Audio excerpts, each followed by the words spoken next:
Welcome to this Tutor to You Sociology topic video on beliefs in society, looking at the work of Max Weber on religion.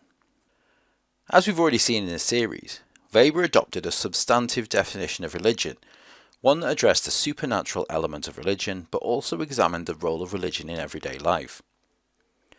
Weber argued that religion fulfilled both the psychological and social needs of individuals. He studied the Calvinist movement in Western Europe at the beginning of the 20th century and found that religious belief allowed people to justify their experiences, both positive and negative. If they suffered misfortune, it was God's will that it should happen, and if they were successful in some way, they were blessed. These beliefs became part of the individual's worldview, according to Weber, and he found that this was dependent upon their position or status in society. Weber was interested in the relationship between religion and the growth of industrial nations and the expansion of capitalism. In his most famous work, The Protestant Work Ethic and the Spirit of Capitalism, Weber focused on the rise of Protestantism in Europe around the time of the Industrial Revolution, and he identified that nations that were largely Protestant, particularly Calvinist, progressed faster than other nations. Weber identified some of the key features of Calvinism that allowed capitalism to thrive. Calvinists had specific values that created the conditions of the Industrial Revolution in their nations, and Weber identified these as being part of what he called the Protestant work ethic. Firstly, he identified fatalism as a key component of Protestantism. Protestants believed that their fate was already decided by God and that their position in life was fixed. Those who worked hard were seen as being virtuous in the eyes of Calvinism, and as a result, this led people to work harder to prove to others that they were chosen based upon their hard work. The approval of their hard work, both in the eyes of God and their fellow man, acted as motivation, and this labour served the needs of capitalism. Culturally, Protestants were seen as having a greater work ethic than other religions, particularly Roman Catholics, and the more modest and fiscally astute Calvinists would save money they earned, maintaining self-discipline, another sign of being chosen. Weber noticed that the areas dominated by Protestantism thrived economically, in large part due to the commitment of labour that was one of the core elements of Calvinism.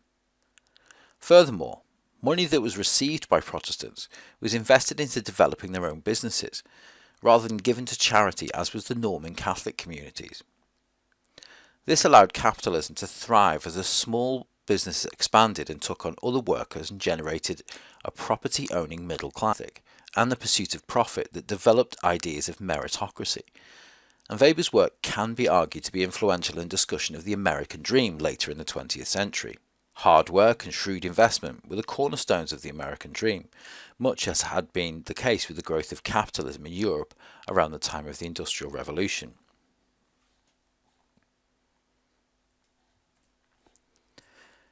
Weber also examined the impact of religious leadership and its impact on society.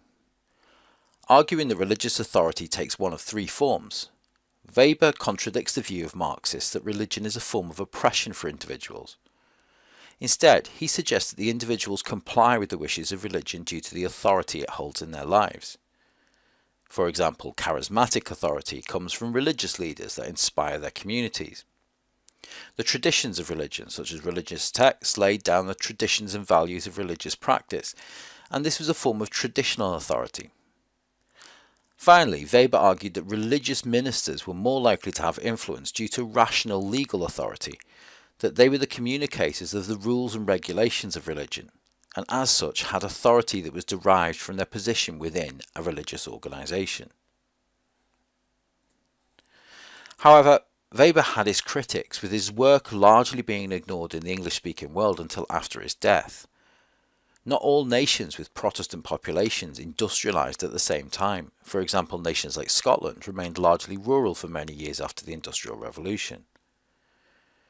It was largely nations involved in colonialism and the slave trade that benefited. The import of goods and resources seized from colonies, particularly in Africa, was a bigger driver of economic growth than the work ethic of Protestantism, according to the neo-Marxist André Gunder Frank.